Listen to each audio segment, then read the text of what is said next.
सभी को नमस्कार। आज अपन पुनः बात कर रहे हैं राजस्थान की अफवाह प्रणाली के बारे में। आप सभी को विदित है कि राजस्थान की जो अफवाह प्रणाली है उसे हमने 3 भागों में विभाजित किया है। सर्वप्रथम नंबर 1 आंतरिक अफवाह प्रणाली, दूसरा अरब सागरीय प्रवाह प्रणाली और तीसरा बंगाल की खाड़ी की प्रवाह प्रणाली। आज अपन विस्तृत रूप से बात कर रहे हैं बंगाल की खाड़ी की अफवाह प्रणाली के बारे में। बंगाल की खाड़ी की अफवाह प्रणाली में आप सभी जानते हो कि जो सबसे प्रमुख नदी है वह है चंबल नदी। और चंबल जो नदी है और उसकी जो सहायक नदियां हैं ये अधिकांशतः विंध्याचल पर्वत के उत्तरी ढालों से निकलती है। और इसकी एक और चंबल की सहायक नदी है बनास नदी, जिसकी जो बनास है और इसकी जो सहायक नदियां हैं वह सभी मुख्य रूप से अरावली पर्वतमाला के पूर्वी ढालों से निकलती है। आज अपन सबसे पहले जो बात कर रहे हैं वह कर रहे हैं चंबल नदी के बारे में। चंबल नदी जिसको चर्मवती या कामधेनु के नाम से भी जाना जाता है, यह नदी मध्य प्रदेश में विंध्याचल पर्वत के उत्तरी ढालों में महू जिले की जनापाव पहाड़ी है उससे निकलती है और उसके बाद में आगे प्रवाहित होते हुए यह नदी चौरासीगढ़ के समीप, चौरासीगढ़ जो जगह है वो मध्य प्रदेश में स्थित है, उस चौरासीगढ़ के समीप ये राजस्थान में प्रवेश करती है। राजस्थान में इसमें जो प्रवेश करने का स्थान है वह भैंसरोडगढ़ है और भैंसरोडगढ़ के पास में ही इसमें एक और नदी आके मिलती है जिसे ब्राह्मणी के नाम से जाना जाता है। यहाँ ये भी ध्यान देने की बात है कि चौरासीगढ़ से लेकर कोटा तक ये नदी 113 किलोमीटर की प्रवाहित होती है और ये जो प्रवाह क्षेत्र है ये पूरा का पूरा गोर्ज के रूप में है। आप सभी जानते हो कि जो भी नदियाँ प्रवाहित होती है वे अपनी जो घाटी बनाती है वो वी आकार की घाटी बनाती है। आप सभी ने पढ़ रखा है यू आकार की घाटी के बारे में भी, वी आकार की घाटी के बारे में भी। यू आकार की घाटी के बारे में अब यहाँ अपन बात नहीं करेंगे क्योंकि वो ग्लेशियर से बनती है। यहाँ अपन केवल वी आकार की घाटी है, वो जब अधिक गहरी हो जाती है तो उसे कहते हैं गोर्ज।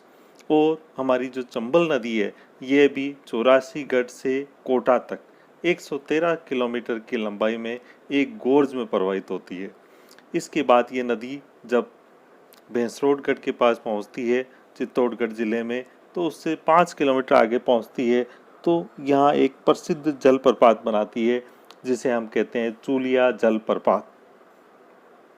इस चूलिया जलप्रपात के पश्चात ये नदी चित्तौड़गढ़ से कोटा जिले में प्रवेश करती है और कोटा और बूंदी से आगे प्रवाहित होती हुई यह नदी सवाई माधोपुर, करौली, धौलपुर होते हुए उत्तर प्रदेश में चली जाती है। उत्तर प्रदेश में इटावा जिले में जो मुरादगंज है वहाँ मुरादगंज के पास यमुना में मिल जाती है। इस नदी की कुछ विशेषताएं हैं कि ये नदी अपने बीहड़ के लिए बहुत ही प्रसिद्ध है। यह भारत की ऐसी नदी है जिसमें सबसे अधिक बीहड़ पाए जाते हैं और ये बीहड़ जो डाकू लोग हैं उनका आश्रय स्थल भी है। इसके साथ ही ये नदी अपनी बेडलैंड टोपोग्राफी जिसे उत्कात भूमि कहते हैं उसके लिए भी जानी जाती है। जो चंबल नदी है वह तथा उसकी सहायक नदियाँ मिलकर कोटा संभाग को सर्वाधिक नदियों वाला संभाग बनाती है। यानी राजस्थान के जितने भी संभाग हैं उसमें कोटा संभाग ऐसा संभाग है जहाँ सर्वाधिक नदियाँ प्रवाहित होती है। यह जो नदी है यह राजस्थान की अंतर्राज्यीय नदी भी कहलाती है। क्योंकि ये 2 राज्यों के मध्य सीमा बनाने का काम करती है।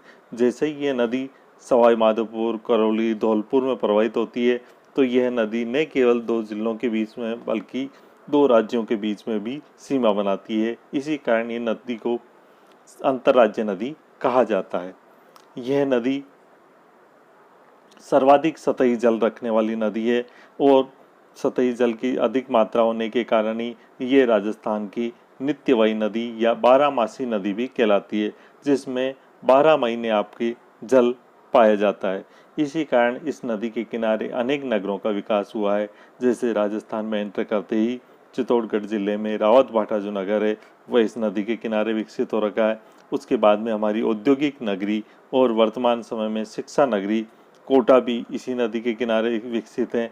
इसी तरह केशोराय पाटन नगर हैं, यह भी इस को चंबल नदी के किनारे विकसित नगर हैं। चंबल नदी के जो महत्वपूर्ण सबसे महत्वपूर्ण सहायक नदी है वह बनास नदी है। बनास नदी की अपन बाद में बात करेंगे। सबसे पहले अपन बात चंबल के बाद में पहले बात कर रहे हैं अपन बाणगंगा नदी की। बाणगंगा नदी जैसे चंबल सीधी यमुना में मिलती है, इसी तरह बाणगंगा नदी भी यमुना में ही मिलती है। बाणगंगा नदी है, यह नदी, इस नदी को अर्जुन की गंगा भी कहा जाता है और ऐसा विश्वास किया जाता है कि पांडवों ने जो अपना अज्ञातवास निकाला उसका कुछ समय या इसके जो कैचमेंट एरिया है उसमें भी निकाला था। इस नदी को रुंडित सरिता, क्या शब्द काम में ले रहा हूँ मैं, रुंडित सरिता के नाम से भी जाना जाता है। इसके किनारे एक सभ्यता विकसित हुई थी। जैसे अपन ने बहुत सारी सभ्यताओं की बातें की है, जैसे आयड़ सभ्यता की भी बात की अपन ने, गेणेश्वर सभ्यता की बात की, कालीबंगा सभ्यता की बात की। ये सभी सभ्यताएं राजस्थान की ऐसी सभ्यताएं हैं जो नदियों के किनारे विकसित हुई है। इसी तरह बाणगंगा के किनारे भी एक सभ्यता विकसित हुई है जिसे हम बेराट की सभ्यता के नाम से जानते हैं। और ये जो नदी है ये जयपुर जिले की बेराट की पहाड़ियों से निकलती है और राजस्थान और उत्तर प्रदेश से, राजस्थान से होते हुए उत्तर प्रदेश में आगरा जिले में फतेहाबाद के निकट यमुना में मिल जाती है। ये इस नदी की जो लंबाई है वो 380 किलोमीटर है और राजस्थान में इसका काफ़ी कम क्षेत्र है। ये राजस्थान में जयपुर, दौसा व भरतपुर जिलों में प्रवाहित होती है और भरतपुर से आगे निकलकर आगरा में ये यमुना में मिल जाती है।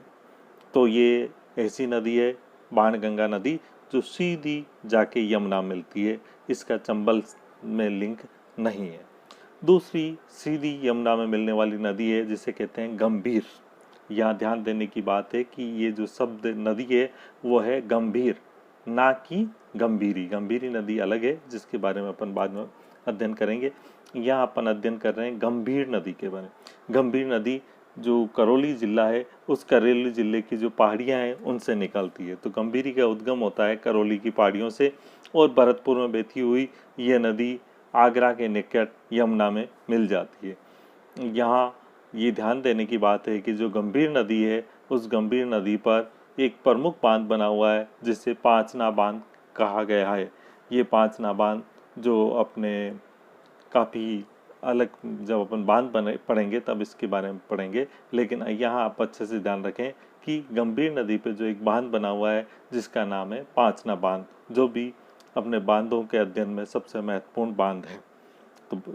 तो अपन ने आज जो बात की वो सबसे पहले बात की चंबल नदी के बारे में कि चंबल नदी राजस्थान की महत्वपूर्ण और नित्यवाही नदी है। दूसरी ये यमुना में सीधी जाके मिलने वाली नदी है।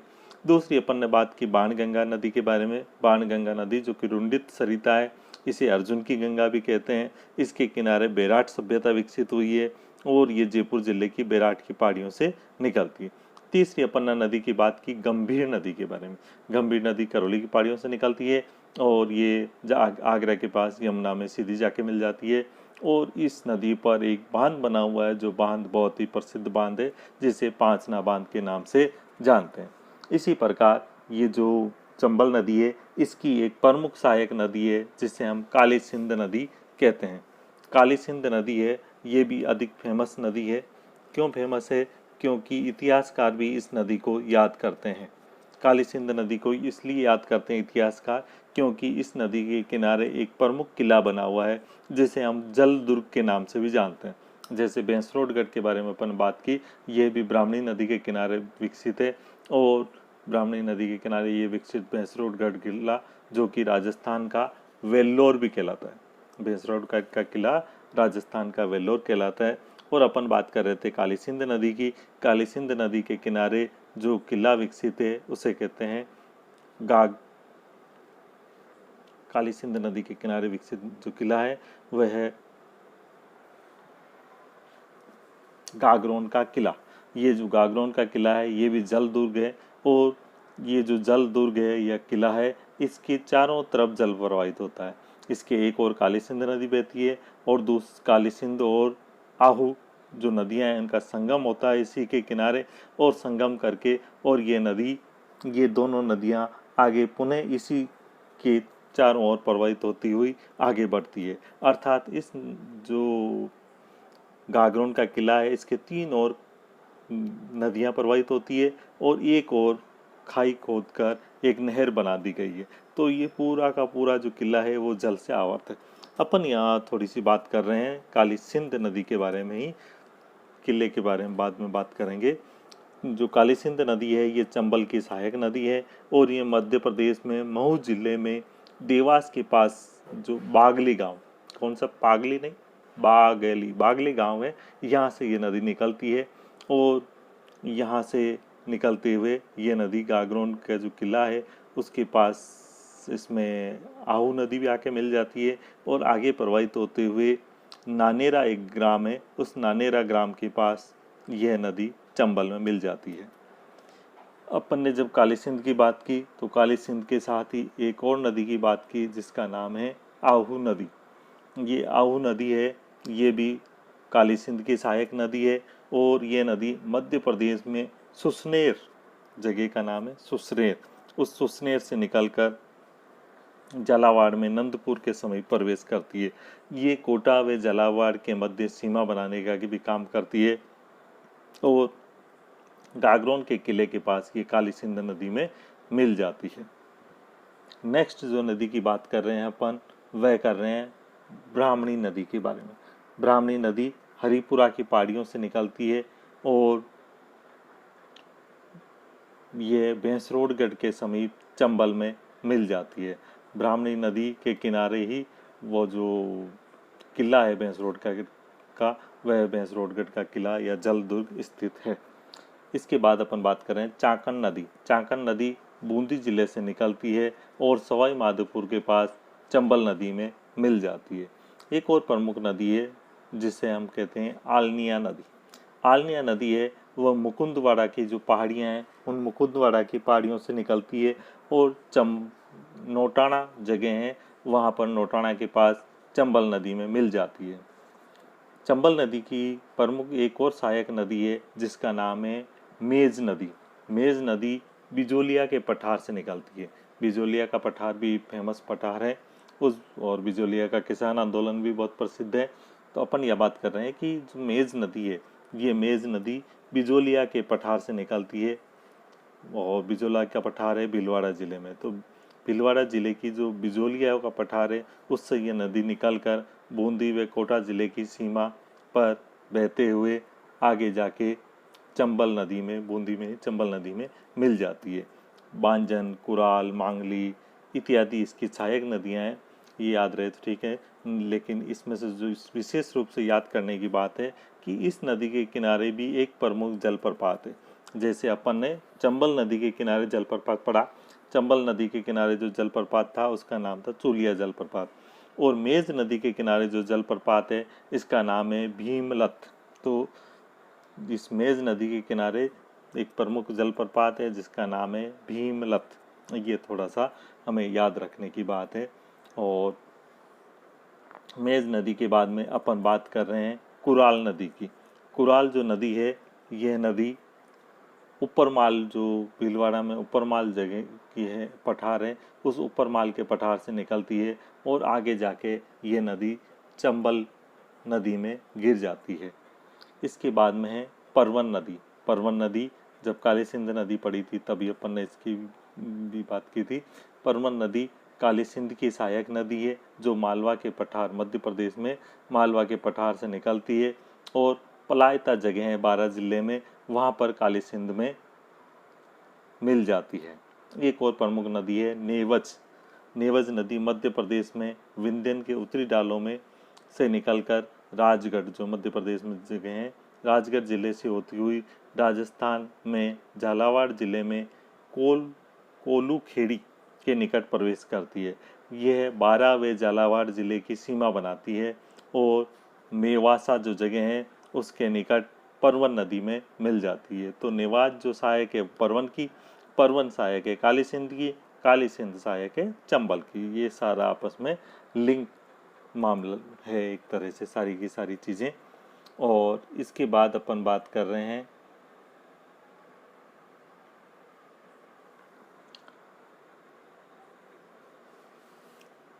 अन्य जो कुछ नदियां जिसमें बात करी थी अपन ने ब्राह्मणी नदी की। ब्राह्मणी नदी भी ये चंबल की सहायक नदी है जो चित्तौड़गढ़ जिले की बेगू जो तहसील है उस बेगू तहसील के हरिपुरा गांव के पास से निकलती है और आगे जाके भैंसरोडगढ़ के पास यह नदी चंबल में मिल जाती है।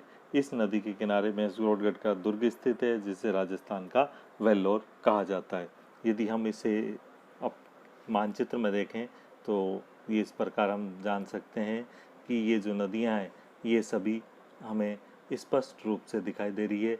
ये पार्वती नदी जो कि चंबल में डायरेक्ट मिलती है, उसके बाद दिखाई दे रही है हमें परवन नदी जो कि किसकी सहायक है, काली सिंध की सहायक है। काली सिंध के एक ओर से आहू नदी मिलती है और दूसरी ओर से परवन नदी मिलती है। और इसके बाद अपने को दिखाई दे रही है चंबल नदी, और चंबल नदी में जो नदियाँ मिल रही है उसमें है ब्राह्मणी नदी, और आगे देखें तो कुराल नदी और मेज नदी, ये सभी इनकी सहायक नदियाँ हैं। यदि हम और नक्शे को आगे देखें तो हमें एक और नदी नज़र आ रही है जिसे हम नाम दिखाई दे रहा है गंभीर नदी। ये गंभीर नदी जिसके किनारे पांचना बांध बना हुआ है। उसके बाद हमें देखें तो एक बाण गंगा नदी भी हमें नज़र आ रही है। तो ये हुई राजस्थान की प्रमुख नदियाँ जो कि बंगाल की खाड़ी में गिरती है और जो मुख्य रूप से सहायक है वह है चंबल की। इसके बाद में नेक्स्ट जो वीडियो है उसमें अपन बात करेंगे चंबल की ही सहायक नदी बनास जो कि अपने आप में बहुत ही महत्वपूर्ण है।